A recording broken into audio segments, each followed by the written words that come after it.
மீட்டிங்க்கு வந்திருக்கிற அனைத்து ஞானிகளுக்கும், மீட்டிங்கை பார்த்து கொண்டிருக்கின்ற அனைத்து ஞானிகளுக்கும் எனது அன்பார்ந்த வணக்கத்தை தெரிவித்துக் கொள்கிறேன். வணக்கம். இன்னைக்கு இந்த டாபிக் எப்படி சூஸ் பண்ணுதுன்னா, ரோட்டில் போயிட்டு இருக்கும்போது அந்த வெஹிக்கிள் கொஞ்சம் இடிக்கிற மாதிரி வந்தவன் ஒருத்தன் சரியா வந்தான், இன்னொருத்தன் சரியா வரல. அவ்வளவுதான் மேட்ரு. ஐயோ பார்த்துட்டு போயா அப்படின்னு போய் சொல்லியிருக்கலாம். ஆனா அவன் அறிவு இருக்கா அப்படின்ட்டான். அவ்வளவுதான் டயலுக்கு. அப்போ டக்குன்னு ஒரு ஃப்ளாஷ் ஆயிடுச்சு, இதுவே நம்ம தலைப்பு தான் அப்படின்னு. என்ன, ஒரு சர்வசாதாரண வாழ்க்கையில என்ன அறிவு இருக்கா அப்படின்னு அவன் கேட்கிறான்னா, அப்ப அறிவுக்கு பின்னாடி என்னமோ இருந்திருக்கு அவனுக்கு. அப்ப என்ன அவனுக்கு ஆட்டி இருக்கு, ஏன் அவன் கேட்டிருக்கான், எதை அது தூண்டி இருக்கு?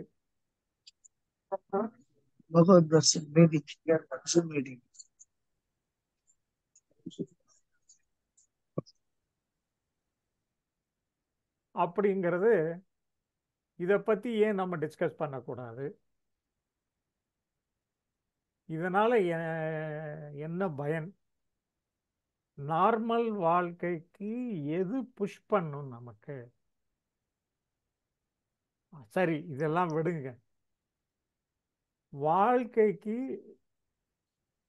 என்னதெல்லாம் இருக்கு முதல்ல, நம்பர் 1. ரெண்டாவது, எதெல்லாம் நமக்கு தள்ளுது, ரெண்டாவது கேள்வி இது. மூணாவது, எதை யூஸ் பண்ணா நம்ம வெற்றிகரமா பண்ணுவோம். இதுதான் இந்த 3 பாயிண்டோடைய முக்கியமான பாயிண்டோடைய இந்த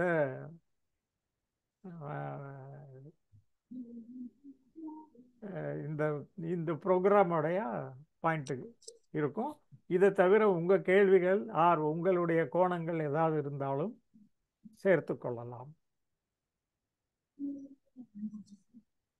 சரி, இதுவரைக்கும் பேசாதவர்கள், புதுசா இருக்கிறவங்க முதல்ல பேச ஆரம்பிச்சான்னா ரொம்ப சௌகரியமா இருக்கும். வழக்கமா பேசக்கூடியவர்கள் பாஸ்கர் அவர்கள், ஜெயக்குமார் அவர்கள், கணேஷ் மூர்த்தி, சுப்பிரமணிய அவர்கள், ஜெகன் குரு, ஜெகன் நேரு, நீங்க எங்க இருந்து பேசுறீங்க? உங்க கருத்து என்னன்னு சொல்ல முடியுமாங்களா?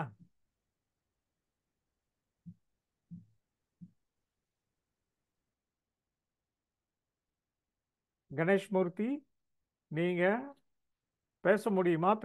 அந்த டிஸ்டன்ஸ்ல இருந்து இங்க பேச முடியுமா உங்களுக்கு? ஒன்றும் பிரச்சனை இல்லைங்க, பேசலாம். இன்னைக்கு கொஞ்சம் ஃப்ரீயா தான் இருக்கு. இந்த டாபிக்லுடைய உங்க கருத்தை சொல்லுங்க. ஆக்சுவலா இந்த நடைமுறை வாழ்க்கைக்கு எது பலம், இயல்பா அறிவா அப்படின்னு கேட்குறப்ப என்னோட ஒப்பீனியன் என்னன்னா, நான் இதை புறத்துல, அதாவது நடைமுறை வாழ்க்கைக்கு அப்படிங்கும்போது புறம் சம்பந்தமா நான் எடுத்துக்கிறேன் இது. ஸோ எது இயல்பா அறிவா அப்படிங்கிறத கேள்வியா நம்ம பார்த்தோம் அப்படின்னா, இயல்புங்கிறது வெறும் உணர்வு அப்படிங்கிற மாதிரியான விஷயங்கள். அறிவுங்கிறது தான் அந்த அந்த இயல்புக்கு அப்புறமா நம்ம எப்படி செயல்பட போறோம் அப்படிங்கிறத நம்ம டிசைட் பண்ற அந்த ஒரு விஷயம் தான் அந்த அறிவு. ஸோ நடக்கிற நிகழ்வுகள்ல என்ன மாதிரியான இயல்பு நமக்கு இருந்தாலும் அதை ஃபைனலா நம்ம அதை அந்த சொசைட்டில நம்ம எப்படி அதை செயல்படுத்த போறோம் அப்படிங்கிறத அந்த அறிவு தான் நம்ம தீர்மானிக்கப்படுது. இப்போ நடக்கிற நிகழ்வுல நம்ம இயல்புக்கு ஏத்த எந்த மாதிரியான உணர்வுகள் வேணாலும் இருக்கலாம். ஆனா நம்ம அறிவை தான் வச்சு நம்ம முழுக்க முழுக்க புறத்துல நம்ம செயல்பட போறோம் அப்படிங்கிறதுனால, ஸோ என்னை பொறுத்த வரைக்கும் அந்த நடைமுறை வாழ்க்கைக்கு புறம் சம்பந்தமா அறிவு தான் ஒரு பலம் அப்படிங்கிற மாதிரி நான் எடுத்துக்கிறேன். அண்ட் நீங்க அகத்துல போனோம்னா அறிவு வந்து அது வந்து ஒரு அது முரண்படலாம், இயல்புக்கு எதிராக முரண்படலாம், அந்த மாதிரியான விஷயங்கள் எல்லாம் இருக்கு. ஸோ அகம் சம்பந்தம் பார்க்கும்போது அறிவா இயல்பா அப்படின்னு வரும்போது இயல்பு தான் அக்செப்ட் பண்ற மாதிரி இருக்கும். பட் புறம் சம்பந்தமா பார்க்கும்போது இயல்பா அறிவான்னு கேட்டா என்னை பொறுத்த வரைக்கும் அறிவு தான் பலம் அப்படிங்கிற மாதிரி நான் சொல்லுவேன். ஸோ இதான் என்னோட ஒப்பீனியன் நான் புரிஞ்சுக்கிட்டதுல. ஓகே. ஓகே, நடைமுறை வாழ்க்கைக்கு வாங்க. இது உங்களுக்கு தேரி. ஆ. நடைமுறை வாழ்க்கைக்கு ஏதாவது எக்ஸாம்பிள் சொல்ல முடியுங்களா? நடைமுறை வாழ்க்கைக்கு எக்ஸாம்பிள் அப்படின்னு கேட்டீங்க அப்படின்னா, நீங்க சொன்ன அந்த ஒரு உதாரணத்தினாலேயே ஒரு ஆக்சிடென்ட் அப்ப ஜஸ்ட் ஒரு இன்சிடென்ட் அப்ப அவர் கேட்டாரு இல்லைங்களா, லைக் உனக்கு வந்து அறிவு இருக்கா அப்படின்னு ஒருத்தர் கேட்டாரு. ம். ஆக்சுவலா அவர் கேட்டவருக்கு அறிவு வந்து அந்த இடத்துல செயல்படாததுனால, உணர்வு மட்டும் செயல்பட்டதுனாலதான் அவர் உனக்கு அறிவு இருக்கா அப்படிங்கிற அந்த ஒரு வார்த்தையவே டக்குன்னு எடுத்து சொல்லியிருக்காப்புல. அவருக்கு வந்து அந்த அறிவு இருந்திருந்துருச்சு, அப்படி இருந்திருந்துன்னா உடனே ரியாக்ட் பண்ணியிருந்திருக்க மாட்டாரு. ஸோ கொஞ்சம் யோசிச்சு, சரி ரெண்டு பக்கமும் அனலைஸ் பண்ணி அந்த அவரோட இயல்பை கண்ட்ரோல் பண்ணிட்டு அறிவை மட்டும் செயல்படுத்தி சரி நடந்து ஏதோ அப்படிங்கிற மாதிரியான ப்ராக்டிக்கல் சுச்சுவேஷனை அவர் பண்ணிட்டு போயிருந்திருப்பாரு. ஸோ அதனால வந்து நடைமுறை வாழ்க்கையில பலம்ங்கிறது வந்து அறிவு தான் என்னை பொறுத்த வரைக்கும். இயல்பை கம்பேர் பண்ணும்போது அறிவு தான் கொஞ்சம் கூடுதல் பலம்னு நான் நினைக்கிறேன். அது நடைமுறை வாழ்க்கையில் செலுத்துறதுல என்ன கஷ்டம் இருக்கும்னு நினைக்கிறீங்க?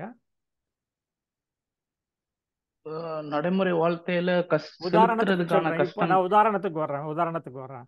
இப்போ நீங்க ஒரு சொல்லுங்க. இடத்துல ஒர்க் பண்றீங்க. ஓகே. உங்க ஹையர் ஆஃபீஸர் உங்களை திட்டிடுறாரு, இப்படித்தான் வேலை பண்றதா அப்படின்னு. உங்களுக்கு நிச்சயமா கோபமோ ஒரு வருத்தமோ நிச்சயமா வரப்போகுது. கண்டிப்பா வருவியா, என்னோட இயல்புக்கு ஏத்த மாதிரியான கோபங்கள் கண்டிப்பா வரத்தான் செய்யும். இல்ல அவர் ஹையர் அபிஷியலா இருக்காரு, ஸோ நான் அதை ரியாக்ட் பண்ணி தான் ஆகணும் அப்படிங்கிற ஒரு கட்டாயம். பட் இருந்தாலும் இந்த இடத்துல அறிவு என்ன செய்யும் அப்படின்னா, என்னோட குடும்ப சூழ்நிலை, நம்ம எதுக்காக வந்திருக்கோம், அந்த இங்க நமக்கு சப்போர்ட்டுக்கு யார் இருக்க போறா, ஸோ இந்த மாதிரியான எல்லா விஷயங்களும் அடிக்கடி யோசிச்சு ஏற்கனவே லைக் கடந்த காலத்துலயும் சரி எதிர்காலத்துலயும் சரி இந்த மாதிரியான பின் விளைவுகள் என்ன வரும் அப்படிங்கிறத நமக்கு அறிவு ஏற்கனவே வந்து மெமரியில இருக்கும். ஸோ அதனால அது ஹையர் அஃபிஷியலா இருக்கிற பட்சத்துல என்னதான் உணர்வு வந்து எனக்கு கோபமோ இல்லை வேற எதா மாதிரியான விஷயங்கள் நடந்தா கூட, ஸோ அந்த இடத்துல வந்து சுச்சுவேஷனுக்கு ஏற்ற மாதிரி மூவ் பண்ணி போற அளவுக்கு அறிவு தான் எனக்கு ஹெல்ப் பண்ணும் அங்கேயுமே. கணேஷ் மூர்த்தி, So, உங்களுடைய முடிஞ்ச அளவு பதில்கள் சுச்சுவேஷனை சொல்லுங்க சொல்லுங்க. சமாளிச்சு போற மாதிரி இருக்கும். உங்களுடைய பதில்கள் வந்து பதில்கள் எல்லாம் ரொம்ப நல்லா இருக்கு. பட் ப்ராக்டிக்கல் கேசஸ்கள் பார்த்தான்னா உங்கள் பதில்கள் எதுவுமே குறையில்லை. என்ன, ரொம்ப அருமையான பதில்கள். ம். என்ன, 100க்கு 100 மார்க்குகள் தான் பரீட்சைக்குன்னு போட்டான்னா. என்ன, ரொம்ப அருமையான நன்றியா, பதில்கள், ரொம்ப நன்றி. சந்தோஷப்பட்ட பதில்கள். பட் ப்ராக்டிக்கல் கேசஸ்ன்னு பார்த்தான்னு வச்சுக்கோங்களேன். என்ன, அவன் ஒருத்தர் எக்ஸ்ன்னு வச்சுக்கோ, அவர் வந்து வேலையில் வேலை செய்கிறாரு. வேலையில் அவருக்கு பிரச்சனையே இல்லை. அவர் உட்கார்ந்து வேலை செய்கிறாரு, அவருக்கு ஒன்றுமே பிரச்சனை இல்லை. 100% அவர் வேலை செஞ்சுருக்காரு. அந்த வேலையில் கொஞ்சம் ரிலாக்ஸ் ஆகிற டயத்தில் அவருக்கு அந்த இது பலமா அறிவு பலமாங்கிற பிரச்சனை வந்துடுது. அதாவது ஒரு விதமான ஒரு அது பயம் ஒவ்வொருதான் வந்து. இங்க அது வந்து என்ன சொல்ல வரேன்னா, ஒவ்வொருத்தரோட ஒரு ஒரு ஆளுங்களோட இயல்பை பொறுத்து தானே அது அமையும் சார். லைக் எல்லா ஒத்துக்கிறேன். சுச்சுவேஷன்லயுமே அது வந்து அது அதனுடைய ஒரு ஆள் அவருடைய இப்படிதான் இயல்பை ரியாக்ட் பொறுத்து வருது. பண்ணுவாங்க அப்படிங்கிற மாதிரி நம்ம சொல்லிட முடியாது. ம். ஆமா ஆமா, அவரோட இயல்பு பொறுத்து தான் வரும். சில ஆளுங்கள் வந்து கோவப்பட்டு, இப்ப உதாரணத்துக்கு ஒரு விஷயம் எடுத்துக்கோங்களேன். லைக் என்ன சொல்ல வரேன்னா, இங்க வந்து மெயினா வந்து இந்த இப்போ ஒரு ஃபேமிலி இருக்கா, இங்க ஊர்ல இருக்காங்க, எனக்கு எந்த ஒரு கமிட்மெண்ட்ஸும் கிடையாது, நான் லோனோ அந்த மாதிரியான எந்த ஒரு விஷயங்களும் வாங்கல. அண்ட் மோரோவர் நான் இருக்கிற கம்பெனில வந்து எனக்கு பெருசா ஒன்றும் நாட்டம் இல்லை.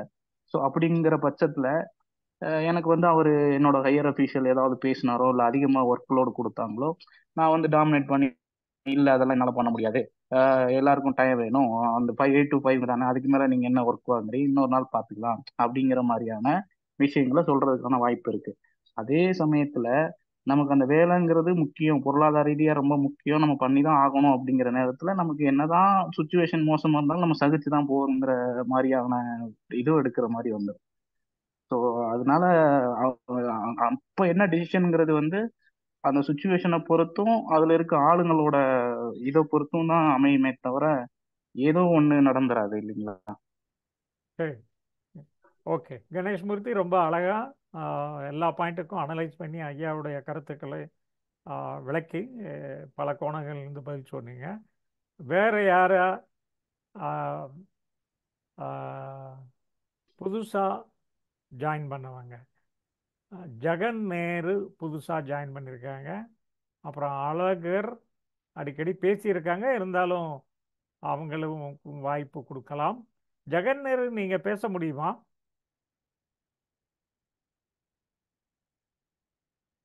ஜெகன் நேரு, நீங்கள் எங்கேருந்து பேசுகிறீங்க? ஆ, ஆ, ஆ, அண்ணா சொல்லுங்க சொல்லுங்க அண்ணா இப்ப சொல்லுங்க. நான் கேட்டுக்கிட்டு இருக்கேன். ம், நீங்கள் இல்ல எந்த இப்ப ஊர்லேருந்து பேசுறதுக்கு எந்த ஊர்லேருந்து பேசுகிறீங்க? நான் ஆக்சுவலா மதுரை. மதுரை. மதுரைன்னா மதுரை தான் நிறைய ஏரியா இருக்கு. எந்த ஏரியா சொல்லுங்க? மதுரை தெப்பக்குளம். தெப்பக்குளம். ஓகே, பரவாயில்ல. நல்ல ஆஹ், அருமையான ஏரியா மதுரை தெப்பக்குளம். ஐயா அங்கே தான் இருந்தாங்க கொஞ்ச நாளைக்கு மதுரையில். ஓகே. ம், சரிங்க, பார்த்தேன், நேர்ல போய் பார்த்தேன். நேரில் போய் பார்த்துருக்கீங்க. ஸோ இப்போ இந்த தலைப்பில் நீங்கள் ஏதாவது பேச முடியுமா? ஐயா நான் ஒர்க்ல இருக்கேன் நானு. சரி, பரவாயில்ல. ஓகே, நெக்ஸ்ட் ஆப்பர்ச்சுனிட்டியில் பேசலாம். ஓகே. கண்டிப்பா. ஓகே, மியூட் பண்ணுறேன். ஆறுமுகம் சார், நீங்கள் ஏதாவது பேச முடியுமா? ஆறுமுகம் ஐயா. சரி. அழகர் ஐயா, நீங்கள் ஏதாவது பேசுகிறீங்களா? இல்லையா, லிசன் பண்ணிட்டு இருக்கேங்கய்யா. Okay, excellent. இப்போ வாங்க, இப்போ கணேஷ் பேசியாச்சு, ஜெகன் நேரு. ஓகே, இப்போ பாஸ்கர் ஐயா, ஜெயக்குமார் ஐயா, இப்போ நாராயணசாமி ஐயா. வாங்க பாஸ்கர், உங்க கருத்துக்களை வாங்க. ஐயா வணக்கம் ஐயா. வணக்கம் வணக்கம் பாஸ்கர். ஒரு நடைமுறை வாழ்க்கைக்கு இயல்பா அறிவா அப்படின்னாக்கா, நம்ம இயல்புன்னா என்னன்னாக்கா, நம்ம கருத்துடரா வந்த சில பதிவுகளும் நம்ம பழக்க வழக்கத்தால் ஏற்பட்ட அந்த பதிவுகளும் சேர்ந்த தொகுப்பா தான் இயல்பு இருக்குது. அறிவுன்றது நம்ம கத்துக்கிட்டது இல்லை இந்த சமுதாயத்தால் கற்பிக்கப்பட்ட சில விஷயங்கள்லாம் உடைய தொகுப்பா அறிவு இருக்குது. இப்போ இது பலமா அது பலமானா ரெண்டும் ஒரு ட்ராக் ஒரு ரயில் தண்டவாளம்னா ரெண்டும் தேவைப்படுது. ஒன்று சப்போர்ட் பண்ணி தான் இருக்கு. அறிவு எது முடிவு பண்ணுதோ அது முடிவுக்கேற்ற சக்தியை இயல்பு தான் கொடுக்குது. இப்போ ஐயா கூட அந்த உதாரணம்லாம் சொல்லுவார். இந்த முடவனும் குருடனும்ன்ற ஒரு உதாரணம் சொல்லுவார். அதில் அறிவு முடிவு பண்ணும் இந்த டைரக்ஷனில் போகணும்னு சொன்ன அந்த மேலே இருக்கிற முடவன் சொல்லும்போது குருடன் அவரை தாங்கின்னு அந்த டைரக்ஷன்ல ஓடுவான். அந்த மாதிரி இந்த அறிவு கொடுக்குற அந்த முடிவு படி அதுக்கான ஆற்றலை தர மாதிரி தான் இந்த இது இருக்குது. இந்த இயல்பை பயன்படுத்தி கொள்கின்ற அறிவு பலமானது, புறத்துக்கு பலம். அதுவே அறிவு அந்த இயல்போடு முரண்படும் போதோ இல்லை அதை மாற்றணும் கொள்ளணும் ஏதோ இது பண்ணும்போது அதே அறிவு பலகீனமாயிடுது புறத்துக்கு. அதனால அகத்துல அங்க வேலையே இல்லை, அதனால அங்க பலவீனமான்ற மாதிரி நம்ம தேவையில்லை. புறத்துல அறிவு இயல்பை அனுசரிச்சு, அதாவது அதை ஏத்துக்கணும்னு அதை பயன்படுத்திக்கணும் கொள்கின்ற அந்த அறிவு தான் பலமும் ஐயா. அறிவுன்னு தனியா ஒண்டி நம்ம பலம்னு சொல்லிட முடியாது. அந்த அறிவு இயல்பை பயன்படுத்தி கொள்ளும் போது அது பயன்படுத்தி கொள்ளும் போதோ அது புறத்துக்கு தேவையா இருக்கும்போது பயன்படுத்துவது, தேவையில்லைன்னா அது விட்டுறது, அந்த மாதிரி அந்த ஆப்ஷன்ல அது இருக்கும்போது அது பலம் உள்ளதா இருக்குது. ஓ அப்படியா? ஆமாங்க.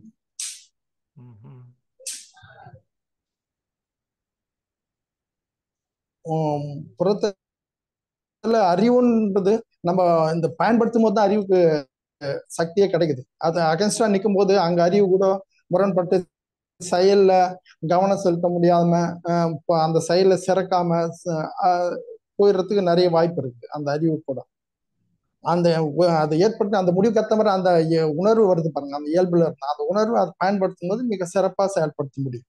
ஆக ரெண்டுமே சேர்ந்த ஒரு இயக்கம் தான் அது பலமானதா இருக்கும். இது ஒன்றியோ அது மட்டுமானாக்கா அது சிறக்கா பலம் இல்லாத மாதிரி எனக்கு ஒரு என்னுடைய புரிதல். இல்ல நீங்க சொல்றது தவறு அப்படிங்கிறது நிச்சயமா சொல்ல முடியாது. 100க்கு 100 கரெக்டு. ரெண்டும் சேர்ந்து இருந்தா தான் அவுட்புட் கரெக்டா இருக்கும். பட் நடைமுறை வாழ்க்கைக்கு முன்ன பின்ன வாங்குதியா என்ன வீட்டில் சொல்லிட்டு வந்துட்டியா, அறிவு இருக்கா அப்படின்னு சொல்லிட்டு ரோட்ல போகும்போது கேட்குறோம்ல. ஆமாங்க ஐயா. அது அந்த உணர்வை அங்க அந்த உணர்வு வருது, அறிவு ஃபில்டர் பண்ணணும். அந்த அறிவு அந்த புறச்சூழ்நிலைக்கு ஏற்ற மாதிரி இப்போ கோபம் வருது, ஒருத்தர் தவற நம்ம இடிச்சுட்டாரு, நம்ம ரைட் சைட் பண்ணி இருக்கோம், ஒருத்தர் ராங்க இடிச்சிடுறாரு, இடிச்சுட்டா நமக்கு கோபம் வருது. கோபம் உடனே அந்த அது அறிவு டைரக்டா ஹேண்டில் பண்ணி அடாப்ட் பண்ணிக்கின்னு ஃபைட் பண்றது அது சரியில்லை. அறிவு புறச்சூழ்நிலைக்கு அந்த டயத்துல அது எப்படி அந்த கோபத்தை கொஞ்சம் ஒதுக்கி புறத்துல எப்படி சால்வ் பண்ணும். இல்ல அவர் அடிக்க துணியும் போது நாமும் அந்த இன்னும் சில கோபத்தை பண்ணிட்டு நாமளும் அதை தடுக்கிறதோ ஏதோ ஃபைட் பண்றதோ, அவரு வன்முறையா இடும் போது நம்ம அந்த கோபத்தை பயன்படுத்தி வன்முறையா தடுக்கிறதோ ஏதோ நம்ம பண்ணிதான் ஆகும். அங்க அந்த சூழ்நிலை தான் அந்த அறிவு அந்த உணர்வை பயன்படுத்தமா வேண்டாமான்னு அது முடிவு பண்ணி அது செயல்படுது. ராவா வர அந்த இதுவை அறிவு தான் ஃபில்டர் பண்ணுது. ஃபில்டர் பண்ணி அது செயலுக்கு எந்த அளவு யூஸ் பண்ணணும், எந்த அளவு யூஸ் பண்ணக்கூடாது அப்படின்னு அதுதான் முடிவு பண்ணி அப்படி பண்ணும்போது தான் அது சக்தி வாய்ந்தது பலம் வாய்ந்ததா ஆகுது. அதை டைரக்டா அது யூஸ் பண்ணும்போது அங்க அறிவீனமாவே அவன் முட்டாள் மாதிரி ஆயிடுவான். சுட்டாம அவன் வர்ற கோவத்தை அப்படியே காட்டினானா அவன் அங்க முட்டாளா தான் இருக்கிறான். அவன் ஒரு அறிவில் உயர்ந்தவன் சொல்லிக்க முடியாது. அதே மாதிரி அவனும் ரிட்டர்ன் கொடுத்துருந்தான்னா ஒரே சண்டையா இருக்கும்ன்றீங்க. ஆமா ஆமா ஆமாங்க. அது புறத்துக்கு அந்த சூழ்நிலைக்கு ஏற்ற மாதிரி தான் அது அங்க அறிவு அது அந்த பயன்படுத்திக்கும் கொள்ளும் போது அது பயன்படுத்திக்கின்றதுன்னு மொத்தமே யூஸ் பண்றது, சில இடத்துல காட்ட வேண்டிய இடத்துல அளவா காட்ட வேண்டியதா இருக்கும். அது மாதிரி அது அறிவு ஃபில்டர் பண்ணணும், அது செயலுக்கு எந்த அளவு வேணுமோ. சரி, இப்போ ஒரு முக்கியமான கேள்விக்கு வருவோம். இப்போ நீங்க சொல்ற பாயிண்ட் எண்டு பாயிண்ட் நல்லா இருக்கு, இல்லைன்னு சொல்லலாம். இப்போ கத்தியை நல்லா தீட்டி வச்சா தான் நம்ம வாழ்க்கைக்கு வர்ற உணர்வுகளை அழகா கேரட்டை கட் பண்ணி நம்ம யூஸ் பண்ணி சாப்பிட்டுக்கலாம் அப்படின்னு சொல்றீங்க. ஒத்துக்கிறேன். என்ன இப்போ எந்த பருவத்திலிருந்து இந்த கத்தியை சாணம் பிடிச்சு வச்சுக்கிறது? எந்த பருவத்திலிருந்து எப்படி? எந்த இது பருவன்றதை விடங்கய்யா, நம்ம இண்டிவிஜுவல் நம்ம முடிவு எடுக்கிற மாதிரி ஒரு சூழ்நிலை வருது இல்லைங்கய்யா. அந்த 13-14 வயசுல இருந்தே நம்ம இண்டிவிஜுவல் கேரக்டர் வெளிப்படுது. அதுக்கு முன்னாடி பிஃபோர்ல நம்மளுடைய தாய் தந்தருடைய பதிவுல நம்ம வரதா சொல்றாங்க. நம்ம இண்டிவிஜுவலுக்கு அந்த 14 இயல்பு பிரகாரம் வருது. அந்த 14 அந்த வயசுலதான் நம்ம இண்டிவிஜுவல் தன்மை வெளிப்படுது.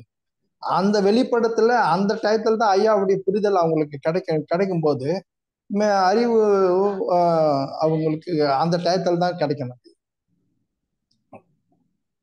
இல்ல அதுதான் சரியான புறத்தை அனலைஸ் பண்றதுக்கு ஐயாவுடைய புரிதல் தேவைங்கிறது இல்லைல்ல. நல்லது இல்லைங்க கெட்டது ஐயா. நல்லது கெட்டது ஆனா அனலைஸ் பண்றதுக்கு ஐயாவுடைய புரிதல் தேவையில்லை. உள்ள பாக்குறதுக்கு தான் ஐயாவுடைய புரிதல் வேண்டி இருக்குல்ல. ஆமாங்க ஐயா, அது சின்ன வயசுல இயல்பு வெளிப்படுதுங்கய்யா. இயல்பா வெளிப்படும் போது அங்க ஒரு குற்ற உணர்ச்சி இல்லை. ஏன்னா அந்த பிஃபோர் வந்து தாய் தந்தருடைய அங்க வந்து இண்டிவிஜுவல் வராததுனால அது அங்க ஒரு குற்ற உணர்வே வராது. நமக்கு சண்டை போட்டா கூட அது ஃபீல் ஆகாது. ஆனா எப்ப அறிவு வளர்ச்சி ஆகுதோ அங்கதான் வந்து இது உணர்வு தப்பு, இது ரைட், இது ஒஸ்தி, இது மட்டம், இத புனிதமானது, இது அசிங்கமானதுன்னு அப்பதான் முத்திரை குத்துது. அந்த டயத்துல தான் அறிவுக்கு அங்கதான் புரிதல் தேவைப்படுது, அந்த அந்த பீரியடுல. அதுக்கு முன்னாடி எல்லா உணர்வையும் அது சமமா நினைக்குது. அதுல ஒன்றும் உயர்வு தாழ்வுலாம் நினைக்கிறது இல்லை. இல்ல அவனுக்கு அந்த ஏஜ்ல வந்து எது ரைட்டு எது தப்புன்னு ஒருத்தர் பாகுபாடு பிரித்து சொல்லி கொடுத்து பண்ணக்கூடிய ஒரு பிரிவு இருந்தால் தான் அது ஆகுமா, இல்லை தானாகவே ஆகுமா? உதாரணத்துக்கு கலாம் பிரசிடண்ட் அவருக்கு சின்ன வயசுலேயே அவருக்கு ஆசிரியர் இருந்தார். அவர் சின்ன வயசுலேயே அவருக்கு ராத்திரிக்கே மூணை கொண்டு போய் அவர் கொண்டு எல்லாமே அவங்க காமிச்சாங்க. ஸ்கூல் லெவலில் விட்டு என்ன ராத்திரிக்கெல்லாம் கொண்டு போய் எக்ஸ்பிளைன் பண்ணி காமிச்சு அந்த கான்செப்டை எக்ஸ்பிளைன் பண்ணி காமிச்சாங்க. That's beyond level. அப்படித்தான் அந்த கான்செப்ட் அவருக்கெல்லாம் உள்ள போய் இறங்கிருக்கு. அந்த மாதிரி போய் அந்த இது நல்லதப்பா இது கெட்டதப்பா அப்படின்ட்டு இறங்கணும். அது வீட்டில இருந்து வரணுமா இல்லாட்டி வெளியே இருந்தும் வரணுமா? அது ரெண்டுமே, வீடும் சமுதாயமும் ரெண்டுமே பொறுப்பேற்கணுங்க ஐயா. அது ரெண்டுமே பொறுப்பு இருக்குங்க ஐயா. அது ஒரு நல்ல விஷயங்கள் கத்துறது வந்து கத்துக்கிறதும் வந்து சமுதாயமும் இருக்குது, வீட்லயும் இருக்குது. இது ரெண்டும் தான் இருக்குது. அவனுக்கு வெளியே புறன்றது அதுதான். வீடும் சரி சமுதாயமும் ரெண்டும் ஒண்ணுதான் அவனை பொறுத்த வரைக்கும். அவன் வெளியில இருந்தா எடுக்கும்.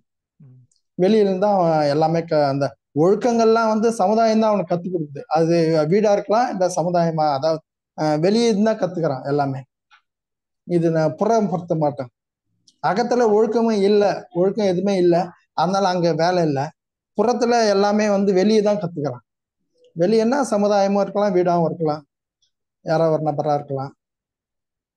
நீங்க சொல்ற பாயிண்ட் வந்து பிளைண்டா எடுத்துக்கிட்டீங்கன்னா ஒரு 24 மணி நேரத்துல 8 மணி நேரம் வீட்டில் எடுத்து ராத்திரி தூங்கிட்டான்னு வச்சுக்கங்களேன்.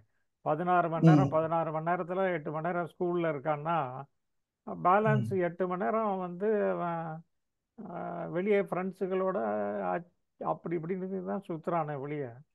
ஸோ அப்படி கணக்கு போட்டு பார்த்தீங்கன்னா அந்த 8 மணி நேரம் கொஞ்சம் வீட்டில் அவனுடைய பர்சனல் டைம் எல்லாம் விட்டு விட்டு பார்த்தான்னா 2-3 மணி நேரம் பேரண்ட்ஸோடு இருப்பான், 2 மணி நேரம் நம்ம ஃப்ரெண்ட்ஸுகளோட இருப்பான். அப்புறம் கொஞ்சம் மேஜர் டைம் ஸ்கூல் டைமில் தான் இருப்பான். ஸோ தட் மீன்ஸ் மேஜர் வந்து ஸ்கூல் டீச்சர்ஸ் கண்ட்ரோலில் இருக்கான் அவன். ஆமாம், அது மாதிரி தான் இருந்தது. ஸோ நம்ம மெயின் டாபிக்கு வருவோம். மெயின் டாபிக் நமக்கு வேண்டியது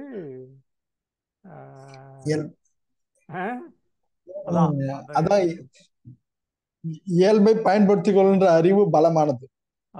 அதான் அந்த அறிவுக்கு இன்ஜெக்ஷன் போடுறது யாரு? பேசிக்கலா அதானே கொஸ்டின் வருது. இயல்பு எப்படியோ இருக்கு, அது சோப்பு போட்டு ஈஸியா கழுவிக்க முடியாது. அதான் ஒண்ணு புரிஞ்சுக்கிட்டது நம்ம. என்ன அது இருக்கிறது வருது, அந்த வந்ததை இந்த அறிவுக்கு இன்ஜெக்ஷன் போட்டு கொஞ்சம் மாற்றிக்கலாம், சாணம் படிச்சுக்கலாம் அப்படின்ட்டு நம்ம புரிஞ்சுக்கிட்டோம். அதை எப்படி பண்ணிக்கிறது, இம்ப்ரூவ் பண்ணிக்கிறதுங்கிறத பற்றி தான் நம்ம இப்போ டிஸ்கஸ் பண்ணோம். அதாவது ஒரு ஸ்கூல் லெவல்லையும் சரி, பின்னாடி சப்சிக்வெண்ட் வாழ்க்கையிலும் சரி, மற்றவர்களுடைய வாழ்க்கை முறைகளை பார்க்கும் பொழுது அதை கற்றுக்கலாம். எஸ் ஜெயக்குமார், நீங்க பேசுங்கய்யா. ஐயா வணக்கங்கய்யா. ரொம்ப நல்ல தலைப்புங்கய்யா. ஐயா கேக்குதுங்களா? நல்லா கேக்குதுயா. வெடிங்க.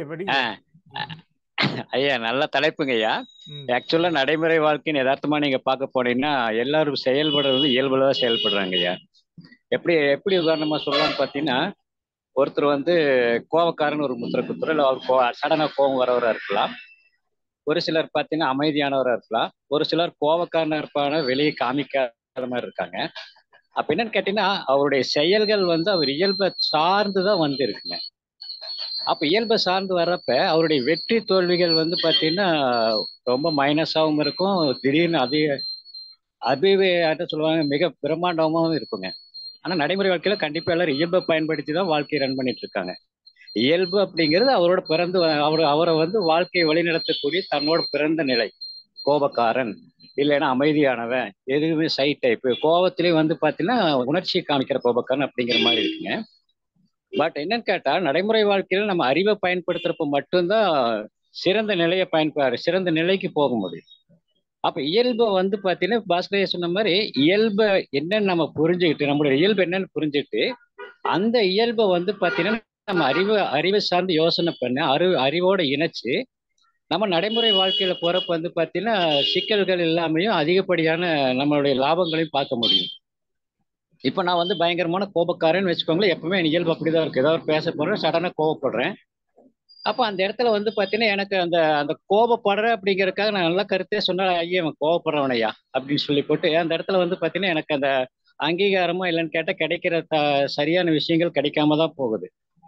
அதே பாத்தீங்கன்னா பகவத் ஐயாவோட புரிதல் அகம்புறம் அப்படிங்கிற விஷயத்த புரியறப்பதான் என்னுடைய ஆய்வுல நான் கிட்டத்தட்ட ஒரு 4-5 வருஷம் ஆய்வுல பாக்குறப்ப அந்த இயல்பை நம்ம புரிஞ்சுட்டோம் அப்படின்னா, அந்த இயல்பை பாத்தீங்கன்னா கோபக்காரனா இருக்கலாம். அறிவை பயன்படுத்தி இந்த இடத்துல கோபத்தை எப்படி வெளிப்படுத்தி ஆகணும். ஆனா அந்த இடத்துல கோபத்தை எந்த மாதிரியான நிலைக்கு பயன்படுத்தலாம்? ஏன்னா நம்ம செய்யக்கூடிய செயலுக்கு தான் வேலை செய்ய போறோம். அந்த செயல் வெற்றிகரமா வேணும் நம்மளுடைய இயல்பை பயன்படுத்தி அந்த இடத்துல அறிவை பாத்தீங்கன்னா இயல்பை இணைச்சு அறிவோடு செயல்படுத்துறப்ப கண்டிப்பாலும் சக்சஸ்ஃபுல்லா வருங்க. ஆனா நடைமுறையில பாத்தீங்கன்னா மேக்சிமம் எல்லாருமே பாத்தீங்கன்னா இயல்பு மட்டும்தான் பயன்படுத்தி போயிருக்காங்க. ஐயாவோட புரிதல் வந்தா மட்டும்தான் அறிவை இயல்பை பாத்தீங்கன்னா பயன்படுத்தி அறிவோட இணைச்சு நம்ம வேலை செஞ்சு சக்சஸ்ஃபுல்லா போக முடியுங்க. இப்போ நீங்க சொல்றது 80% உதாரணத்துக்கு 80 எப்படி கேட்குறீங்க அப்படின்னு சொல்லாதீங்க. 80% இயல்பு, ஒரு 20% இன்டெலிஜென்ட், ரெண்டையும் சேர்த்து 100% அவுட்புட் வருது அப்படின்றீங்க. ஏன்னா 80% 70 ஆகலாம், 20 30 ஆகலாம் இல்லையா? இல்ல அதை விடங்கய்யா 18 இல்லைங்க, 100% இயல்புலதான் வேலை செய்யறான். அடி வாங்கினதுக்கு அப்புறம் தான் இந்த இடத்துல இப்படி பேசியிருக்க கூடாதுன்னு சொல்லி போட்டு அந்த அறிவை பயன்படுத்துறோம். எடுத்தோன்னா கண்டிப்பா எல்லாருமே இயல்பை பயன்படுத்தி தான் வேலை செஞ்சிருக்காங்க. அதுக்கப்புறம் அதுல அடி வாங்குறேன் பாத்தீங்களா, ஒரு இடத்துல ஜெயிச்சிருக்கலாம், இல்ல ஒரு இடத்துல மேக்சிமம் ஃபெயிலியர் ஆயிருக்கலாம். அப்ப என்னன்னு கேட்டா, அந்த ஃபெயிலியர் நம்ம இதனால போயிட்டோம் அப்படிங்கிற அந்த அறிவு புத்தியை யூஸ் பண்ணி ஆமா அப்படிங்கிற அவன் ஏத்துக்கிறப்ப பாத்தீங்கன்னா அந்த இயல்பை தகுந்த இடத்துல அறிவோட சேர்த்துக்கிறான். இங்க 100% இயல்பு தான். அது புரிஞ்சு வெற்றி தோல்வி லாப நஷ்டங்கள் அவனுக்கு ஏற்புடைய இல்லைங்கிறப்ப அதை கண்காணிச்சான்னா அறிவோட பயன்படுத்தி ஜெயிக்கலாம். அது எப்படி இருக்க முடியும்? இயல்பு அதாங்க இல்லாம எவ்வளவு பிரச்சனை ஐயா, இவ்வளவு பிரச்சனை காரணமே அதாங்க ஐயா. இப்போ பாத்தீங்கன்னா போதையில நேத்து நியூஸ் பாருங்க, ஒரு 4 பேர் சேர்ந்து பாத்தீங்கன்னா ஏன்டா வீட்டுக்கிட்ட ரகலை பண்றீங்க அப்படிங்கிறப்ப சென்னையில அடுத்த நாள் டீ சாப்பிட்றப்ப வெட்டி கொண்டுட்டான். அப்ப அந்த 4 பேரையும் பாக்குறேங்க, பார்த்தா அவங்க சிறு வயசு 22 வயசுக்குள்ளதான் இருக்காங்க. எனக்கு என்ன 22 வயசுல ஒரு மனுஷனுக்கு இவ்வளவு அகங்காரம் வருமா அப்படிங்கிற மாதிரி நான் யோசனை பண்றப்ப, அது யோசனை பண்ண அவனுக்கு அந்த இயல்புக்குள்ளரையே போறான். திருத்தறக்கோ இல்ல சரி அப்படிங்கிறதுக்கோ அவனுக்கு தட்டி கொடுக்கறக்கோ இல்லைன்னா அந்த பயம் வருது. அவன் செய்யக்கூடிய செயல் பார்த்து பொதுமக்கள்கிட்ட ஒரு பயம் வருது. அப்ப இயல்புக்குள்ள அவன் சார்ந்து போயிடுறான். அறிவு அங்க பயன்படுத்துறதோட தப்பு, அவங்க நல்லது பண்ணாங்க அப்படிங்கிறது. அப்ப அந்த இயல்பை சார்ந்து போற சப்போர்ட்டா அந்த போதை பொருளை பயன்படுத்திக்கிறான். அப்ப என்னன்னு கேட்டா, அவன் லைஃப்ல எல்லாருமே அந்த இயல்போட சேர்ந்து போறாங்க. அது சரியா தவறா அப்படிங்கிற பிரிச்சு பார்க்கக்கூடிய நிலை பகவத்தையோட அகம்புறம். அது புரிஞ்சாதான் அறிவை பயன்படுத்தி இது தப்பா பண்ணிட்டோமே அப்படின்னு சொல்லிட்டு அந்த இயல்பை வந்து மாத்திக்கிறக்கோ இல்ல இயல்பை வந்து சார்ந்து அறிவு சார்ந்து தவறு இல்லாத செயல்களுக்கு செய்யறதுக்கு வாய்ப்பு இருக்கு.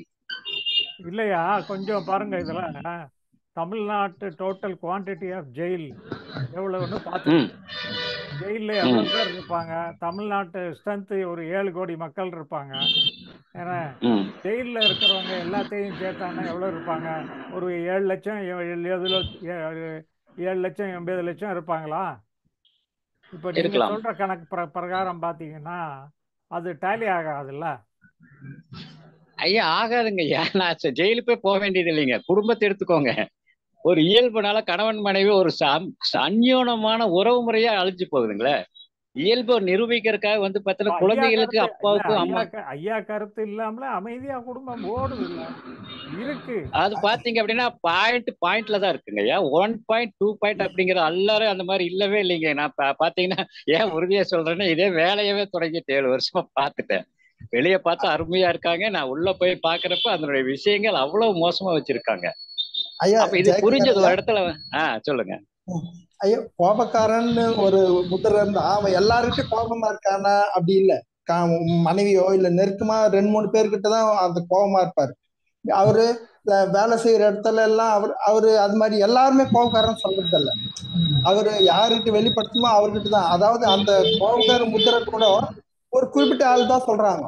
அவரு 10 பேர் பழகிறான்னா 4 பேர் தான் சொல்றான் அவர் கோபக்காரன். அதனால எல்லார்கிட்டுமே அவர் கோபமா நடந்துக்கிறது இல்ல. ஐயா கோபக்காரன் அப்படிங்கறது அந்த உணர்ச்சியை பேஸ் பண்றோம். அந்த கோபத்துல வரக்கூடிய படபடப்பு இல்லைன்னா அந்த கோபத்துல வரக்கூடிய ஒரு ஆதங்கம் உள்ளுக்குள்ள ஒரு வேகம் இதெல்லாம் வந்து பாத்தீங்கன்னா எல்லா இடத்துலயும் அவனால வெளிப்படுத்திடுவாருங்க. ஆனா அந்த வெளிப்படுத்தக்கூடிய தன்மைகள் வேணா நீங்க சொல்றப்ப ஓனர்கிட்ட ஒரு மாதிரியாவும் குடும்பத்துக்கிட்ட ஒரு மாதிரியாவும் இருக்காங்க. இப்ப அவன் சிக்கல் என்னன்னு கேட்டீங்கன்னா வெளிப்படுத்துற இடங்கள் வந்து பிரிச்சு பாக்குறது வந்து பார்க்காம இது உண்மை தெரிஞ்சாச்சுன்னா குடும்பம் சுமூகமா போகும். அப்போ கம்பெனியில் நல்ல பேர் எடுத்திருக்கான். தலைப்புக்கு டச் பண்ணல. இப்ப நான் என்ன பண்றேன், இப்போ வந்து கட் பண்ணிடுறேன் இப்போ இந்த இடத்துல.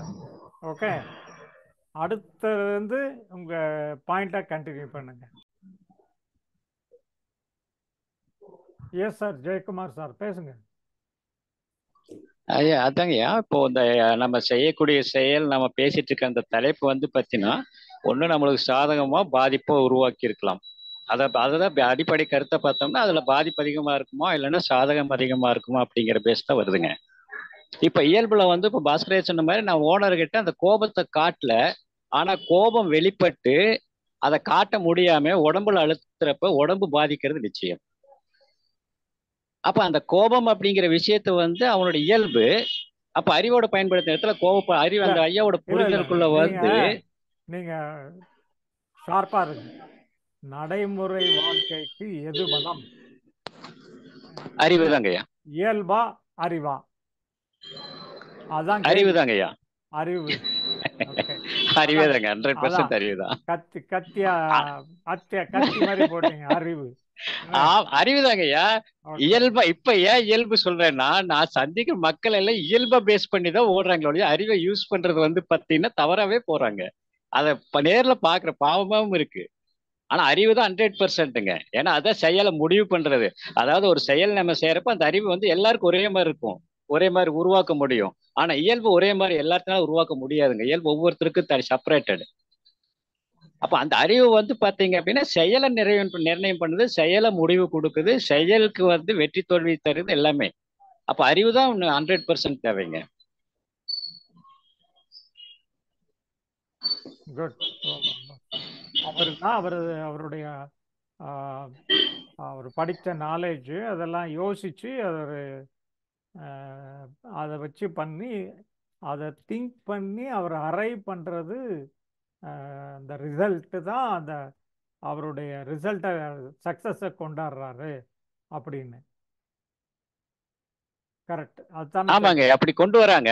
பட் ஐயாவோட புரிதல் போனோம்னா அந்த டிஸ்டன்ஸ் அதுக்குன்னு செலவு பண்ணக்கூடிய நேரம் அதை கடக்கிற நேரம்லாம் ரொம்பவே குறைஞ்சு போயிடும். பாதிக்கு மேலேயே குறைஞ்சிடும். அவன் அதில் பயன்படுத்தி அவன் ஜெயிச்சு வர்றதுல வந்து பார்த்தீங்கன்னா மேக்ஸிமம் 80% கம்மியாயிடும் அவனுடைய எஃபர்ட்.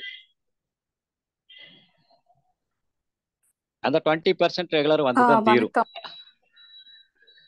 வாங்க ஹேமா, இப்போ கேட்கலாம் உங்களுடைய வணக்கம். கருத்துக்களை. வணக்கம். பாபுலால் சார், என்னால சீக்வென்ஸ் ஃபாலோ பண்ண முடியாது. நான் இப்போ வெளியில கிளம்பிட்டு இருக்கேன். Is that okay? இப்போ நான் பேச இல்ல, முடியுமா? நாங்களும் கூட வர்றோமே. இல்ல we are going as a family. No, we are also family. Sorry. சரி, சொல்லுங்க சொல்லுங்க. Yeah, of course your extended family. Okay, so actually இயல்பு தான் பலமானது. இயல்பு தான் வந்து ஒரு நமக்கு வந்து அதனுடைய ஆழம் அகலம் எதுவுமே தெரியாத ஒரு விஷயம். அதுதான் வந்து ஸ்டோர் ஹவுஸ். அதுதான் இவென்ச்சுவலா இட் டசன்ட் கேர் நமக்கு என்ன சூழ்நிலையில எப்படி இருக்கணும், என்ன பண்ணணுங்கிறதெல்லாம் நம்ம கண்ட்ரோல்ல இல்லை. அது போடுற பீட்டுக்கு தான் மற்றது எல்லாமே டான்ஸ் ஆகும். ஸோ இயல்பு தான் வந்து ஸ்ட்ரென்த்து. அண்ட் இயல்புங்கிறதுமே என்னன்னா அவ்வளோ நாள் கலெக்ட் ஆன அறிவு தான் இயல்பு. ஸோ எண்ட் ஆஃப் த டே அந்த கலெக்ஷன் தான் வந்து அந்த இயல்பு தான் வந்து ஸ்ட்ராங். ஆனா அறிவு அப்படிங்கிற பகுதி வந்து அதனுடைய அந்த ஒரு நம்ம அதுல ஒரு சின்ன ஒரு பகுதி தான் அப்படின்னு அந்த இயல்பை கண்ட்ரோல் பண்ண அந்த இது பண்ண முடியாது, டேம் பண்ண முடியாது, நமக்கு வேணுங்கிற மாதிரி எல்லாம் அதை செலக்ட் பண்ண முடியாதுங்கிற அறியாமையில இருக்கிற வரைக்கும் நம்ம அறியாமையில இருக்கிறோம், மாயையில இருக்கிறோம். அது நம்மளுடைய அந்த ஒரு லிமிட்டேஷனை புரிஞ்ச பிறகு, நம்மளுடைய எல்லையை புரிஞ்சுக்கிட்ட அறிவு வந்து அதுக்கு அப்புறத்துல இருந்து அப்பதான் வந்து அந்த அறியாமைங்கிறது வந்து அறிவுங்கிற ஒரு இதுவே எடுக்குது.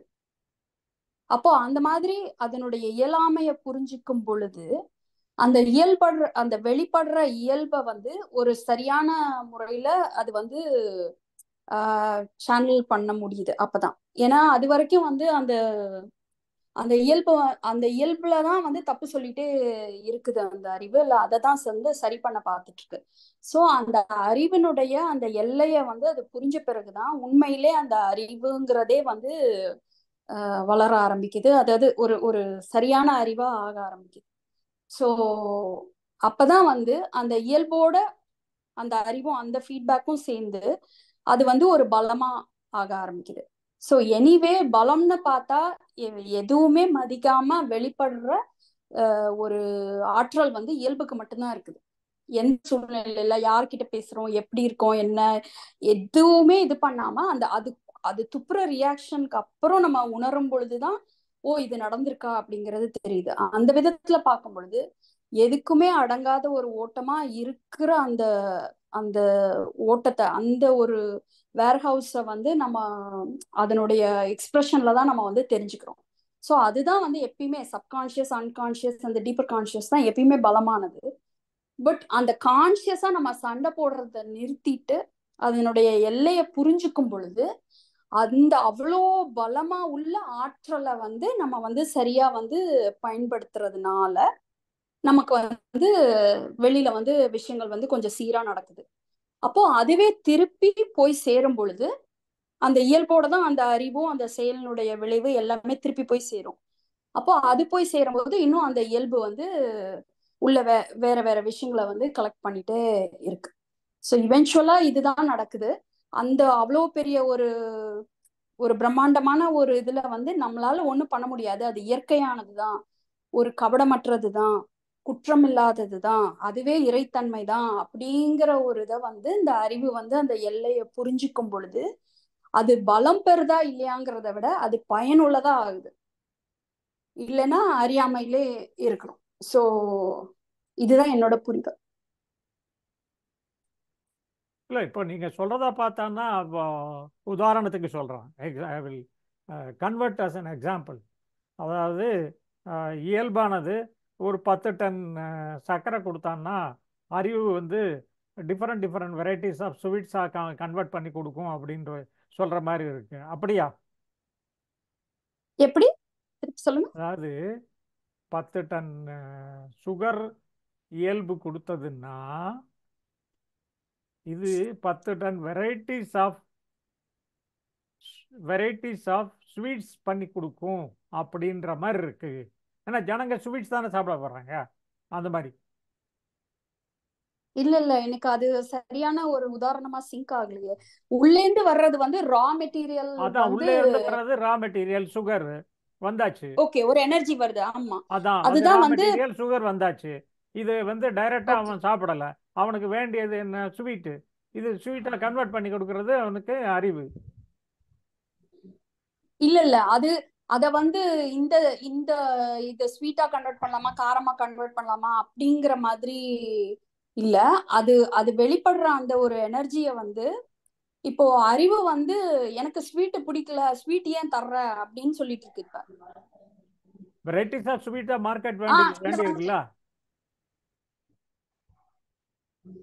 மார்க்கெட்டுக்கு வெரைட்டிஸ் ஆஃப் ஸ்வீட், ஒருத்தனுக்கு ஜிலேபி வேணும், இன்னொருத்தனுக்கு மைசூர் பாக் வேணும், இன்னொருத்தனுக்கு வேற எது வேணும். ஸோ அது மார்க்கெட்டுக்கு அது மாதிரி கன்வெர்ட் பண்ணி கொடுக்குறான்ல. அது அறிவு தானே பண்றது. இல்ல அந்த அது அறிவு பண்ணுது அப்படிங்கிற, அதாவது ரா எனர்ஜி வந்து வருது. அது வந்து அந்த அந்த தன்மை வந்து ஸ்வீட் அப்படின்னு லேபிள் பண்றதே அறிவு தான். சோ அத வந்து எனக்கு பிடிக்கல, எனக்கு வேற மாதிரி வேணும் அப்படின்னு கேட்டுட்டு இருக்கிறது தான் இப்போ அறிவோட வேலையா இருக்கு. அதெல்லாம் முடியாது. அது இப்போதைக்கு நமக்கு வந்து விழுந்தது வந்து நம்மளுக்கு இதுதான் அப்படிங்கும்போது அதை நீங்க ஸ்வீட்டுன்னு ஒரு லேபிள் பண்ணாலும் சரி, இல்ல வேறன்னு லேபிள் பண்ணாலும் சரி, எப்படியோ அந்த எனர்ஜியை எப்படி வேணாலும் வந்து தேவைக்கு ஏத்த மாதிரி கன்வெர்ட் பண்ணிக்கலாம். ஆனா அது கொடுக்குற எனர்ஜியை தான் நம்ம வந்து பண்ண முடியும், கன்வெர்ட் பண்ண முடியும். அது கரெக்ட். அங்க இருந்தா வருது, சோர்ஸ் அங்க இருந்தா வருது, இல்லைன்னு சொல்லலாம். அதே மாதிரி அந்த அறிவை வந்து ஓகே இது வேண்டாம் வேணும் அப்படின்னு ஒரு வேணும் வேண்டாம்னு இயல்ப குறை சொல்லாம வெளியில வெளிப்படுத்துறதுல வந்து எந்த எந்த மாதிரி அப்படின்னு அது ஒரு எடுக்கும்போது அதுக்கப்புறம் அந்த லூப்ல வந்து திருப்பி திருப்பி போகும்போது அதுக்கு தகுந்த மாதிரி எனர்ஜியும் வந்து மேனிப்புலேட் ஆகி வர சாத்தியம் இருக்கு. பட் அது வந்து ஒரு ப்ராசஸ். சோர்ஸ் வந்து அதுதான், அது வந்து மறுக்க முடியாத உண்மை. அங்க இருந்து தான் வருது சோர்ஸ் பவர். அதுதான் ஸ்ட்ராங், அவ்வளவுதான். அதுதான் ஸ்ட்ராங்னு சொல்றேன், அவ்வளவுதான். ஆமா அந்த ஸ்ட்ரெங்த வந்து பயன்படுத்திக்கிறதுக்கு அறிவு வந்து எப்ப தகுதி பெறுது அப்படின்னா அதனுடைய தகுதியை உணர்ந்தாதான் அது தகுதி பெறுது. நீங்க வந்து இந்த டிஸ்கஷனை கண்டினியூ பண்ணுங்க. நான் வந்து சாரி, நான் வந்து லாக் அவுட் பண்ணணும் இப்ப. நான் I have to leave. Thank you. Sorry. Carry on. Thanks for your contribution. நல்ல ஸ்வீட்டா சொல்லிட்டு போனீங்க. நெக்ஸ்ட் டைம் வாங்க, ஜிலேபி கொடுக்குறோம். Okay, thank you. Bye. ஐயா yes, continue. சொல்றாங்க ஐயா, அத இயல்புதான் ஸ்ட்ரென்த் தாங்க ஐயா. அது தோன்றும் போது 100% ஆற்றலோடு தான் வருது. ஆனா அது எப்போ அறிவினோட நம்மளுடைய உணர்தலுக்கு வருதோ அப்போ என்ன ஆகுதுன்னா அது 40% ஆகிப்போகுது. இது அறிவு வந்து 60% ஆகுது. அப்போ அப்ப அதனால்தான் நான் அந்த உணர்வை நம்ம பண்ணலாமா வேண்டாவா, அதை அதாவது அதை எவ்வளவு பண்ண முடியும் அப்படின்னு அறிவுனால அந்த உணர்வை ஹேண்டில் பண்ண முடியுது. உணர்வு 100% சக்தியா இருந்துச்சுன்னா அறிவை ஹேண்டில் பண்ணவே முடியாது. அங்க அறிவே இல்லை, உணர்வு மாத்திரம் தான் இருக்குது. ஆனா அறிவின் உணர்தலுக்கு எப்போ வருதோ அப்போ அது அறிவு தான் பிரதானமா இருக்குது. அது 60% இருக்கு, இது 40% ஆகுது. நம்ம உணர்தலுக்கு அது வரும்போது எப்படி இருந்தாலும் நாம கான்சியஸுக்கு நமக்கு எப்போ உணர்றோமோ அப்போ அது அறிவினுடைய ஆற்றலுக்கு குறைவாதான் இருக்குது. பலமா எது இருக்குதுனாக்கா அறிவு இருக்குது. அறிவு ஆற்றலோடு இருக்கிறவாதான் அந்த உணர்வை வந்து நம்ம எப்படி வெளிப்படுத்தணும், இல்ல அது இப்ப ஏதோ ஒன்று அது அறிவினால் பண்ண முடியுது. அது வெளிப்படுத்துறதோ இல்ல புறத்துக்கு எந்த அளவு யூஸ் பண்ண முடியுமோ அவங்களுடைய பார்வை என்னன்னா ஒரு ஆர்டினரி மேன் பார்வையிலிருந்து ஒண்ணுமே இல்லை, ஒரு கிளீன் மைண்டு அப்படின்னு வச்சுக்குவோம். ஒண்ணுமே இல்லைன்னா வெறும் இல்லை, அப்படியே காத்து ஓடிடும். என்ன ஒரு ஃபர்ஸ்ட் வந்து ஏதோ ஒன்று வந்ததுன்னு வச்சுக்கோங்க, எதுல இருந்து வரும்? என்ன இயல்புல இருந்து அப்போ இயல்புல இருந்து வந்ததுக்கு தானே ஃபுல் மார்க் வேணும். அதத்தான் அவங்க ஐயா இன்னொரு இன்னொரு விஷயம் சொல்ல பாக்குறீங்கய்யா. ஆ என்னன்னா இப்போ இயல்பு அப்படிங்கிறது வந்து பாத்தீங்கன்னா மனதோட தொடர்பு படுத்த என்னால சரியா எடுத்துக்க முடியலைங்க. ஏன்னா இயல்பு வேற, மனது வேற, அறிவு வேறங்கய்யா. என்ன ரீசன் பார்த்தாச்சுன்னா, ஒரு பையன் வந்து அமைதியான குணம் இருக்கான். பட் அவன் வீட்டுல பாத்தீங்கன்னாலும் சமுதாயத்துல சண்டை போடுற இடத்துல பாக்குறாங்க. அப்ப இது மனதோட தொடர்பு படுத்தி பார்க்கறதுக்கு உண்டான வாய்ப்பே குறையுதுன்னு நினைக்கிறேன் நான். என்னன்னு கேட்டா மனம் வேற செயல். அது வந்து பாத்தீங்கன்னா நம்ம கலெக்ஷன்ஸ் ஆஃப் எங்கெங்கெல்லாம் பாக்குறோம், எதெல்லாம் செய்யறோம், எதை கேட்கறோம், அதோட கலெக்ஷன். இயல்பு அப்படிங்கிறது ஒரு மனிதனுடைய வாழ்க்கையை நடத்தி போறதுக்கு கொடுக்கப்பட்ட இறையோட கொடை.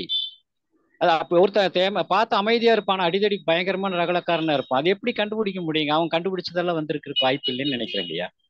அப்ப இயல்பு வந்து எல்லாருமே ஆரம்பத்துல எடுத்துதான் தீருவாங்க. இயல்பை வந்து ஆரம்ப கட்டத்தில் எல்லாருமே இயல்பை சார்ந்துதான் எடுப்பாங்க. ஆனா அந்த அறிவு ஐயாவோட புரிதல் வந்துதான் இந்த அறிவு நல்லது கெட்டதுன்றது வெற்றி தோல்வியெல்லாம் காமிச்சதுக்கு அப்புறம் அந்த இயல்பை பயன்படுத்தி அறிவோட சேர்ந்து வேலை செய்வாங்க. அது 100% ஐயாவோட புரிதல் வந்தா மட்டுமே அது நடைமுறை சாத்தியம். ஏன்னா இது 3 விகிதமா இருக்க மாதிரி நான் புரிஞ்சுக்கிறேங்க.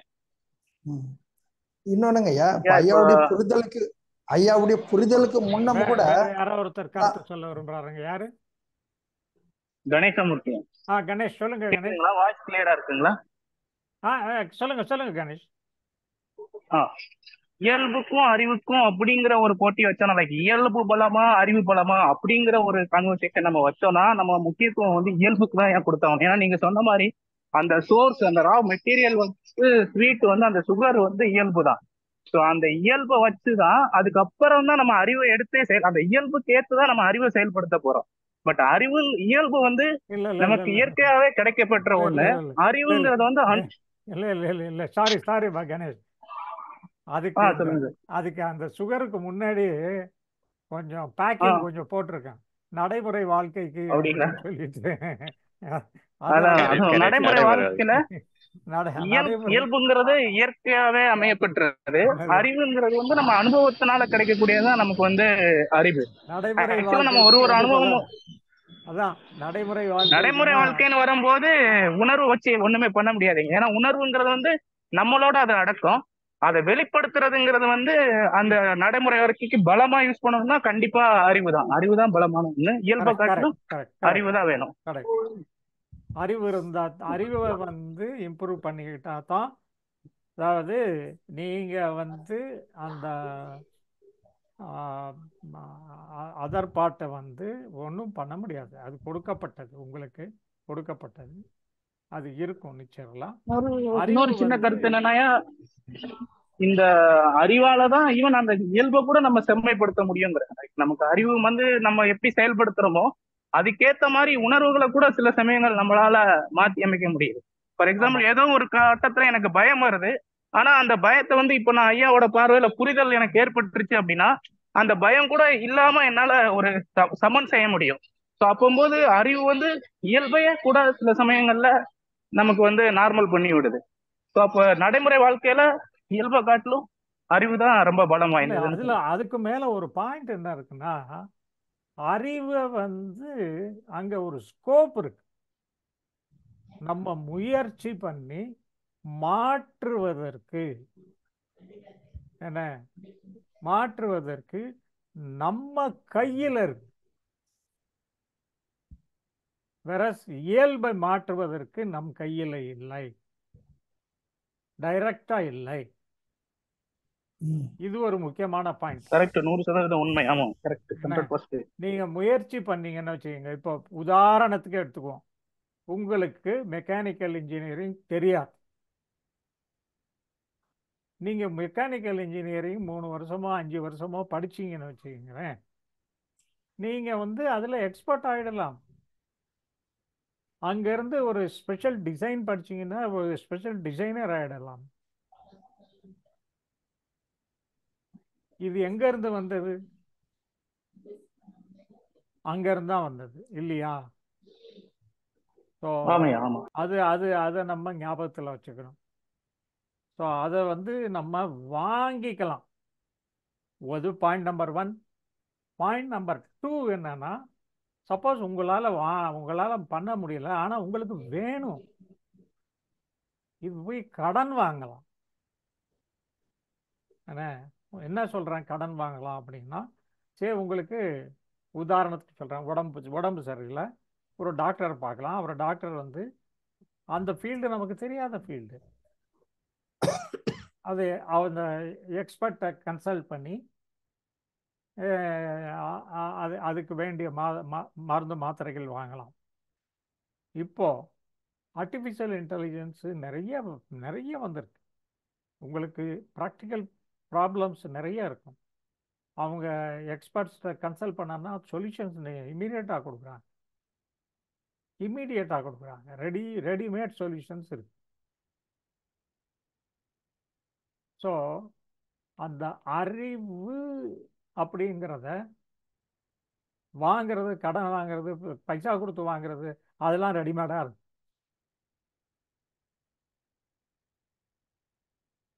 ஸோ அது ஒரு பெரிய ப்ராப்ளம் இல்லைன்னு சொல்ல வரேன். ஸோ இந்த நடைமுறை வாழ்க்கைக்கு மெயின் டாபிக்கு வருவோம். நடைமுறை வாழ்க்கைக்கு எது உங்களுக்கு பிரச்சனையை கொடுக்காத வெற்றியை கொடுக்க போகுதுன்னா, நீங்கள் உங்களுடைய கோபக்காரனோ பயப்படுறவனோ அப்படியே இருப்பீங்க. என்ன, உள்ள 100 டன் ஸ்வீட்டும் வச்சுருப்பீங்க. அதை பற்றியெல்லாம் ஒன்றும் பிரச்சனை இல்லை. நீங்கள் அந்த அவுட் சைடு அறிவை வாங்கி தாராளமாக ஜெயிச்சிடலாம். அதாவது மெயின் டாபிக்கு நான் ஸ்க்ரீனில் போடுறேன்.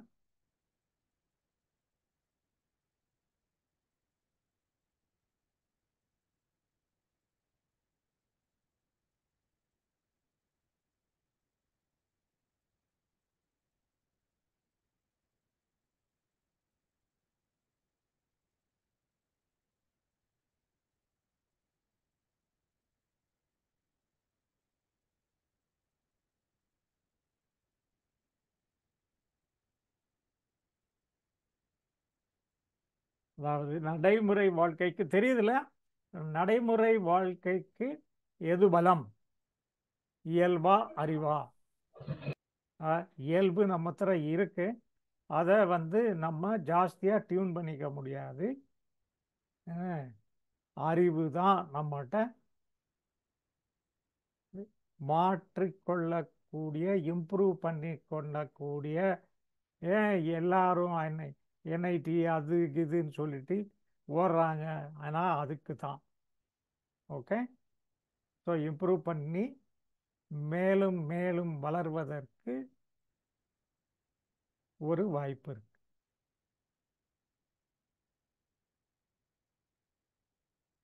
ஐ திங்க் எல்லாரும் இந்த ஒப்பீனியனை ஒத்துக்குருவீங்கன்னு நினைக்கிறேன்.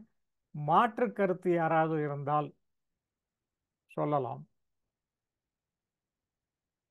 2 நிமிஷம் மாற்று கருத்துக்கு வழி இல்லைங்க ஐயா. மாற்று கருத்துக்கு வழி இல்லை. ஏன்னு கேட்டீங்கன்னா, அந்த அறிவை நம்ம இயல்புக்குள்ள போய் ஏகப்பட்ட அடி வாங்கி இருப்பாங்க எல்லாருமே. அது புரிஞ்சாதான் சக்சஸ் பண்ண முடியும். அறிவு அப்படிங்கிறது ஏத்துக்கிட்டு மட்டும்தான் சக்சஸ் பண்ண முடியும். ஏன்னா இயல்பு நம்ம கிட்ட இருக்கு, ஆல்ரெடி இருக்கு. அதை பயன்படுத்த வேண்டியது அறிவு. அதை பயன்படுத்த தெரியாம தான் நம்ம லைஃப்ல நிறைய இடத்துல அடி வாங்குறோம். இப்ப அறிவை பயன்படுத்த அறிவை வந்து சொல்லுங்க. நம்ம மீட்டிங்கே கூட ஒரு உதாரணம் தான் அழைக்கலாம். ஞானத்தை எப்படி நம்ம இன்னும் மேலும் அதை செம்மைப்படுத்திக்கிறது அப்படிங்கிற அந்த அறிவை தேடிதான் நம்ம இதுல பங்கு பெறதுக்கான ஒரு வாய்ப்பே இருக்கு ஆக்சுவலா. இதுவுமே ஒரு நல்ல எக்ஸாம்பிள் தான். Very good, very good. Oh, இந்த மாதிரி மீட்டிங்கே ஒரு நல்ல ஒரு உதாரணம்ன்றீங்களா? ஓகே, ஆமா. அது அறிவு, அந்த ஞானத்தை பத்தின கூடுதலான அறிவு வேணும் அப்படிங்கறதுனாலதான் நம்ம இதுல கலந்துக்கிட்டு பங்கு பெற்று கூடுதலான விஷயங்களையும் கவனிக்கிறோம். இதுவுமே ஒரு அறிவு தேடல் தானே. ஓகே ஓகே ஓகே ஓகே, நன்றி நன்றி. வேற ஏதாவது பாயிண்ட்ஸு? பயத்தை பத்தி இன்னொரு தடவை கூட பேசலாமா? பேசலாங்க. நிறைய பேர் கொஞ்சம் பயம் கஷ்டப்படுறாங்க. நம்ம பயம் 2 தடவை பேசியிருக்கோம். எத்தனை முறை பேசினாலும் பயத்துல பயம்தான் வராங்க சார். திருப்பியும் பயம்னு வர்றாங்க. அதே ரொம்ப வருஷமா அதை பயப்படுத்தியே கொண்டு வந்துட்டாங்க சார். உடனே போக மாட்டேங்குது. அது அடிப்படை உணர்வா இருக்குதுங்க ஐயா. அது பேசிக்க உள்ள நம்ம உள்ளம் ஒரு பாதுகாப்பு உணர்வுக்கு அந்த அதுதான் ஆதாரமா இருக்குது பயம் தான். அதுவும் இருக்குங்க, தப்பிக்கிறதுக்கு ஒரு வழியா இருக்கு. நான் பயந்துட்டேனே வேலை முடிஞ்சது இல்லைங்களா? இல்ல இல்ல அப்படி இல்ல, அவங்க ரியலி அவங்க சஃபர் ஆறத பார்த்தானா பாவமா இருக்கு. அதாங்க ஐயா, ரொம்ப வருஷமா அவரை போட்டு அழுத்துனது அது ஒரே ஒரு சப்ஜெக்ட் தாங்க ஐயா, பயம் ஒண்ணு காம உணர்ச்சி ஒண்ணு. இதுதாங்க ஐயா ரொம்ப வருஷமா போட்டு அழுத்துறாங்க. சார் நான் தெளிவான வந்து விளக்கு கொடுக்க சார் மாட்டேங்கிறாங்க. சார் ஒரு கேஸ் சொல்றாரு சார், என்ன 20 கேஜி குறைஞ்சிருக்கேன் அப்படின்றாரு சார். பாரு ஒண்ணுமே இல்லாதது. ஆமாங்க ஐயா, அதான் கெமிக்கல் ரியாக்ஷன் உடம்புல நடக்குதுங்களே. நம்ம எந்த உணர்வை கையில் எடுத்துக்கிட்டாலும் அது கொண்டு அதை வந்து வெளிப்படுத்தல அப்படிங்கிறப்ப கண்டிப்பா கெமிக்கல் ரியாக்ஷன் பாடியை வந்து டேமேஜ் பண்ண தானே செய்யும். அது பயமா இருந்தாலும் சரி, சந்தோஷத்தை ரொம்ப சந்தோஷம் வெளிப்படுத்தலைன்னா பாடி டேமேஜ் பண்ணிடும். பயம் வருது, அதை வெளிப்படுத்த முடியல, பயம் வந்துடுச்சுன்னு ஓப்பனை ஒத்துக்க மாட்டேங்கிறாங்க சார், வெளியே ஒத்துக்க மாட்டேங்கிறாங்க. இல்ல ஒத்துக்கிறாரு, அதை மேனேஜ் பண்றாங்க. ஒத்துக்கிறாரு. ஐயா ஒத்துக்கிறாருன்னா நம்ம கிட்ட ஒத்துக்கிறாங்க ஐயா. அந்த இடத்துல பயம், ஒரு இடத்துல ஒரு என்னன்னு கேட்டா ஒரு சண்டை நடக்குதுங்க, இல்லைன்னா ஒரு வீட்டுல வந்து பாத்தீங்கன்னா ஒரு பிரச்சனை நடக்குது. அப்ப அவருக்கு வந்து நம்ம பேசினா பயந்துருவோம் அப்படிங்கிற எண்ணம் இருக்கு. அப்ப அந்த பேசுறதுக்கு பயமா இருக்கிறப்ப அந்த அந்த நிகழ்வுகள் அந்த இடத்துல வந்து இல்ல பாத்தீங்கன்னா அவர் ஏத்துக்க மாட்டேங்குது, தைரியசாலியே காமிச்சுக்கிறாரு. இல்ல சார், இல்ல இல்ல இல்ல நம்ம எனக்கு என்ன தோணுதுன்னா, நம்ம ஃபர்தரா நல்லா அனலைஸ் பண்ணி பேசும்போது அவங்களுக்கு அந்த பிரச்சனை ரீச் ஆகுதுன்னா அவங்க அந்த பிரச்சனையில இருந்து வெளியே வருவாங்க அப்படின்ட்டு எனக்கு தோணுது. அவங்க வந்து இல்லைன்னு சொல்லல, ஐயாவுடைய கருத்துக்களை கேட்டிருக்காங்க, எஸ்ன்னு சொல்றாங்க, அதெல்லாம் எஸ்ன்றாங்க. ஆனா இருந்தாலும் பிரச்சனையிலேருந்து வெளியே வரல சார் அப்படின்றாங்க. அதாங்க ஐயா ஏத்துக்கிறாங்க, ஐயாவோட கருத்துக்களை ஏத்துக்கிறாங்க, எல்லாமே ஓகே. என்னன்னு கேட்டோம்னா கருத்தளவுலையும் உள்ளன்னு பார்த்தா அவருக்குள்ள கொண்டு போகலைங்கிறது கூட ஒரு வகையில இருக்கலாங்க ஐயா. அவருக்குள்ள அதாவது ஐயாவோட கருத்துக்கள் அடிப்படையில ஒரு 2-3 வருஷத்துக்கு முன்னால ஐயா கருத்துக்குள்ள வர்றப்ப புத்தகங்கள் படிச்ச வீடியோ பார்த்து எல்லாமே ஓகே தான். பட் நான் அதுக்குள்ளார நுழைய முடியல, அதாவது அதுக்குள்ள நுழையல அப்படிங்கறதே வந்து பார்த்தீங்கன்னா கடந்த 2 வருஷமா தான் எனக்கு புரிஞ்சது இல்லையா. அது அப்பதான் அந்த புரிதல், அதை உள்ள எடுத்துக்கிறேன் அப்படிங்கிறதுக்குள்ள நான் வர்றப்பதான் அந்த முழுசும் புரிஞ்சிருச்சுங்க. அவ்வளவுதான், அப்படி கேள்வி இல்லாத அளவுக்கு போயிட்டேன். இந்த ஐயா புரிதலுக்கு முன்னால வர பார்த்தீங்கன்னா ஆயிரக்கணக்கான கேள்வி அப்படி இப்படின்னு சொல்லிட்டு இன்னைக்கு 0 கொஸ்டின்ஸ். அப்ப அது புரியறப்ப தன்னை போல் நடக்குதுங்க ஐயா. அதுக்குள்ளார ஏதோ சம் ப்ராப்ளம் இருக்கலாம், அதை ஏத்துக்கிறதுல கூட ஒரு தடுமாற்றம் இருக்கலாம். ஏத்துக்கிட்டேன்னு சொல்றாரு, பட் ஏத்துக்கிறது எந்த அளவுக்கு ஏத்துக்கிட்டாரு அப்படிங்கறது ஒரு தடுமாற்றம் இருக்க வாய்ப்பு இருக்குங்க ஐயா. இல்ல ஒரு முறை வந்து நம்மளுடைய டிஸ்கஷனுக்குள்ள வந்தாலும் கூட அவர் ரிலாக்ஸா பேசுறப்ப கூட அதுக்கு போறதுக்கு வாய்ப்பு இருக்குங்க. சரி பார்ப்போம், நம்ம ஒரு லிஸ்ட்ல ஒரு தடவை பயத்தை மட்டும் போட்டுரும், பயத்தை அனலைஸ் பண்ணி பார்ப்போம். அது கொஞ்சம் சும்மா மேலாப்பில் பேசாம பாயிண்ட்ஸ் கொஞ்சம் லிஸ்ட் டவுன் பண்ணி பேசணும், அப்போதான் நல்லா இருக்கும். ஸ்க்ரீன்ல வரணும் 1 2 3 4 5 அந்த மாதிரி. அப்பந்தான் அப்போ நீங்க வேணா எனக்கு அனுப்புங்க, நான் வேணா டைப் பண்ணி லிஸ்ட் டவுன் போடுறோம், இதெல்லாம் வரட்டும் அப்படின்ட்டு. ஏன்னா அது அவங்களுக்கு போய் சேரட்டும். பயத்தால நிறைய பேர் சாப்பிட்றாங்க, ஸோ அதனால சைடு எஃபெக்ட் நிறைய இருக்கு அவங்களுக்கு.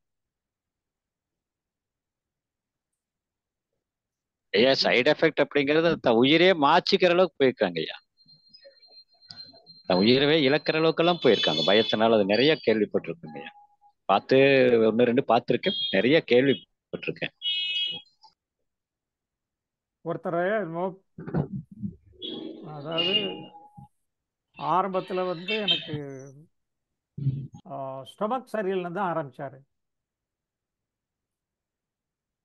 அப்படிதான் ஆரம்பிச்சாரு. ஒரு 2 நாள் 3 நாள் பேசும்போது அப்புறமா நானே கேட்டேன், உனக்கு பயம் இருக்கா அப்படின்ட்டு. இது ராத்திரி 10 10:30 மணி இருக்கும். ஆமான்னாரு, ஃபோன் பண்ணுன்னா. இப்போ வா அப்படின்னு கேட்டாரு. அவர் கொஞ்சம் ஹெசிடேஷன் தான், ராத்திரி 10:30 மணிக்கு ஃபோன் பண்ணலாமா வேணாமா, பண்ணு அப்படின்னு. அப்புறம் கொஞ்ச நேரம் பேசணும், சரி அடிக்கடி ஃபோன் பண்ணுறேன் அப்படின்னு. எப்படின்னு கேட்டானா ரொம்ப வருஷமா இருந்து பை சஃபரிங் நான் பயத்தில். அதனால் நீ அவர் சொன்ன மாதிரி உடம்புக்கு இம்பேக்ட் கொடுத்து. இது மாதிரி நிறைய பேர் இருக்காங்க.